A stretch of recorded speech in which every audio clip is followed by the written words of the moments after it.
Asking for the approval. Minority Leader. Thank you, Madam Speaker. Madam Speaker, I stand to support this motion. And Madam Speaker, I want to thank also the Committee of Justice and Legal Affairs for a job well done, for a thorough job that they have done, because their report is very clear on what their mandate was, Madam Speaker, Honorable Speaker. They have done a good job, because when I went through the report, Madam Speaker, they have looked at every aspect that is required to look into a nominee, Mr. Speaker. Madam Speaker, there is a Somali gathering here, Madam Speaker. I don't know what they are talking about in their mother tongue. Madam Speaker. Member for Wajir West, you look like the chair of the Kamukunji. Keep the consultations as low as possible. Yeah. So, Madam Speaker, the issue here we are looking at is the suitability of the nominee. Is he suitable for this job? Is he the right person? Does he have the right qualification? Does he have the requisite papers to do the work? Madam Speaker, all those boxes were ticked by the Committee of Justice and Legal Affairs Committee. Any other business here is sideshows, Madam Speaker. You don't get employment in Kenya because of the community you belong to. You get job on merit. You get a job because you're qualified. You get a job because you can do it, Madam Speaker. You get a job because you are the right person to do that job. Madam Speaker, there were applicants that applied for this job. There were many. It was not only one person. There was a short list. There was a process that was followed. And the process, the job application was open to all Kenyans, Madam Speaker. And many Kenyans applied. And in their own wisdom, the recruiting people decided to shortlist and came up with his name and sent it to the President, and the President sent it to Parliament for vetting. And what we are doing is the process of vetting, Madam Speaker. So the issue here we are looking at is the suitability of the person.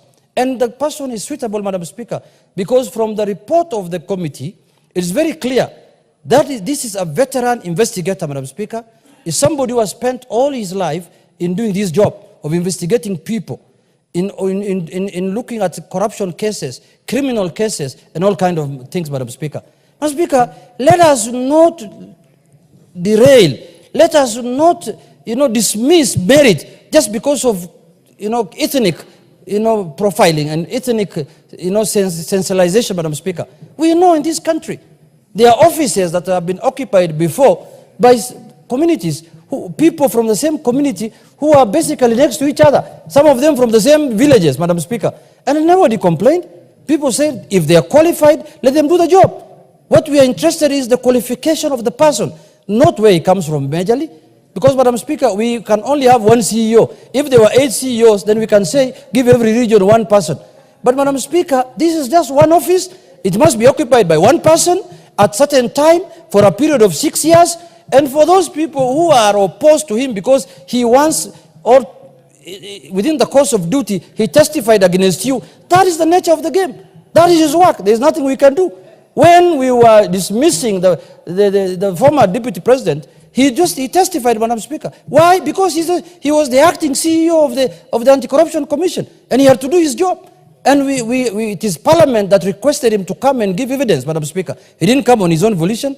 So, Madam Speaker, I want to urge members that this, as per the report of the Justice and Legal Affairs Committee, not my report, even though I'm a member of the committee, not the report of any other member here, the report of the committee that was given the mandate to go and inquire into the suitability of that candidate came back to this House with unanimously that this is the right person, he's qualified. Because I don't want to create here a trend where you're going to profile people and deny them jobs, because I'm worried for my child. After I leave office, my child might be brought here looking for a job, and you say, oh, this is another Junet son, he's from this community, that community. Myself, I don't represent my community. And I'm not interested in representing my community. And I will never do it. I am doing my 3rd term. I have never been elected by my community. They will never elect me. I don't want them to elect me unless I'm running for president. When I want to run for president, they must elect me. That is a responsibility they must do. But when I want a member of parliament, I want to be a governor, I want to be a senator, I don't want their vote. I have other voters who are Christians, who are non-Somalis, who are Kenyans, who know what democracy is, who know what Kenya is, who know what cohesion is, who know what people living together is, Mr. Speaker. Not like my community and central, who keep on fighting over small things, over constituencies and municipalities, Madam Speaker. What is out of order? Madam Speaker, is it in order for the Honorable Junet? And I do know, me and him, originally, we come from Mandera. Originally. That's our birthplace. The person who has the first right over you is the person who has mentored you, the person who has taken you through the process until you become something that anybody will be very proud of. So Mzee Sheikh Noh and my good aunt and everybody else who mentored Junet at his tender age, proudly, let me finish. Proudly, Honorable Kenyan, order. Until the point of order is this. Order, Honorable Kenyan. Can I finish? Order. Can I finish? Order, Honorable Kenyan. I'm coming to something. I think you have already spoken to this motion. Honorable Junet has described his voters. I don't think anything is out of order at all. Can I finish? At all. Junet, is he in order? And this is the point. He is elected by the good people of Migori, that we appreciate. But he's also a product of a very good community called the Somali community. Honorable Adan, Honorable Kenyan. Out of order. Is he in order to say that he's not their vote when they have been part and parcel of the making of the good Junet? Out of order. You're out of order, Honorable Kenyan. You have already, I think Honorable Junet was very clear. He has not denied his heritage. Yeah. He has only described his voters, which is totally acceptable. What is out of order, Honorable? What would be out of order, Honorable? No, I am still on Honorable Junet, Honorable Speaker, because Honorable Junet has stated that he does not need votes from his people. Honorable Speaker, Honorable Junet has been voted by all the communities that live in Migori, including the Somali community. So which people was it? I wanted him to clarify, Honorable Speaker, that which particular people was he calling his people and not his people? Who are not his people? Who are not his people? Honorable Junet, you have heard the 2 points of order. Madam Speaker, let me respond to both of them. Madam Speaker, first. Do you want to be informed by Honorable Member for Buri? Honorable Rindikiri. Give him the microphone. What Honorable Junet is saying, he is not going to seek for elected position in Mandela, where he came from. If I got it right, and I'm sure that was he was implying. You will not go to Mandela, you will not go to where you belong to. Honorable Kenyan should not fear anything. Junet is not going back to Mandela. Thank you.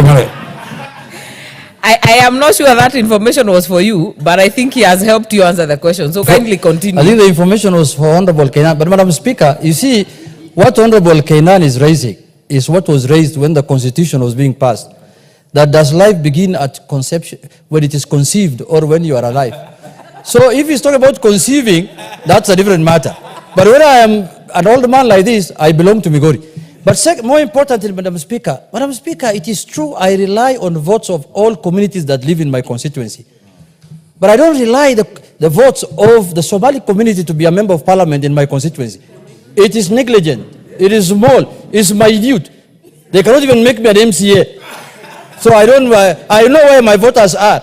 Yeah, my voters are the people of Migori, all of them. But Madam Speaker, having said that, now I've lost my thought process, but I was saying that the candidate we are also today vetting or approving in this House, Madam Speaker, is a candidate who has all the required qualifications. But having said that, I also want to speak to the candidate that he must do his job.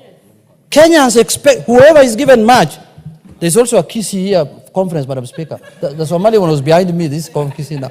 Madam Speaker, the issue here is that he must do his job. Kenyans expect of him much. Whoever much is given, much is expected. One of the cancer that has eroded the gains of this country, Madam Speaker, is corruption. And he's the one now who's being mandated to do the fight against that vice. If he knows and his conscience is not clear that he's not able to do this job, let him decline taking up this job. But if his conscience is clear that I am capable, I can do it, I have done it before, I rose through the ranks in the institutions, from the assistant director to deputy CEO, and now the CEO, if you are approved by this house, and your conscience is clear that you can do this job, then take up the job, if this house approves you, which I am asking and requesting members, because of the report we have been given by the Justice and Legal Affairs Committee, and the man has ticked all the boxes that were what was required of him. Let us approve him. Let him do the job. This is one institution that Kenyans are relying on to make their lives better, Madam Speaker. Because you know, it has been clear. It has been said before that a third of our budget, and even the current Minister for Finance said 2 billion shillings are lost every day through corruption. This is the man who can stop it. This is the man who can do the change that this country requires. This is the man who can make sure the resources of this country go to where it is needed, where you need to put your food where your mouth is, or your money where your mouth is. This is the man who can assure us doing that, Madam Speaker. Madam Speaker, this institution called EACC has gone through many phases. I remember one time, Senior Counsel PLL Lumumba just ran away. Or the House brought a bill that removed him as a CEO. Because of the confusion that was there. He didn't know even how to deal with these people. People kept on talking about big fish, middle fish, small fish, white fish, black fish. All the fishes, Kamongo, in the Lake Victoria where we come from. Madam Speaker, this man, whom we are giving this job, if we approve him, Madam Speaker, must bring at least 70% of corruption cases to conclusion, Madam Speaker. Many of corruption cases in court have been lost because of evidence, because of other issues, but I want to assure him that he will get the support of this House financially through budgetary support to make sure that this vice called corruption is eradicated in this country, Madam Speaker. In conclusion, he must work together with the office of the DPP, Madam Speaker. The DPP is also new in office. I think it's barely a year. He's doing his work. We can't, a lot of corruption cases have been withdrawn recently after the new regime came into place. But Madam Speaker, some of them were said to have been removed for lack of evidence. Some of them were said that the witnesses withdrew their papers or their witness. We don't know. But what we know is that corruption must be fought. And no other person is chairing now the commissioner than a bishop, a man of high integrity, a man that is respected in this country, Madam Speaker. A chairman who has, good career in the religious sector, Madam Speaker. So, Madam Speaker, with those few remarks, I urge this House, let us pass this gentleman, because he has worked in this institution for long. He's a good man. He will do his job. So, Madam Speaker, and we will hold him accountable in this House, Mr. Speaker, because EACC reports to this House as a commission, as Chapter 15 commission.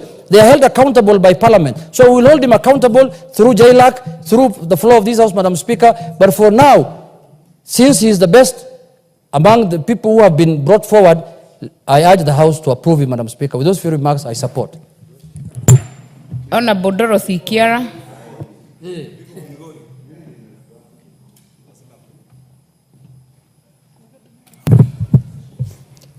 Thank you, Honorable Madam Speaker. Madam Speaker, I too want to thank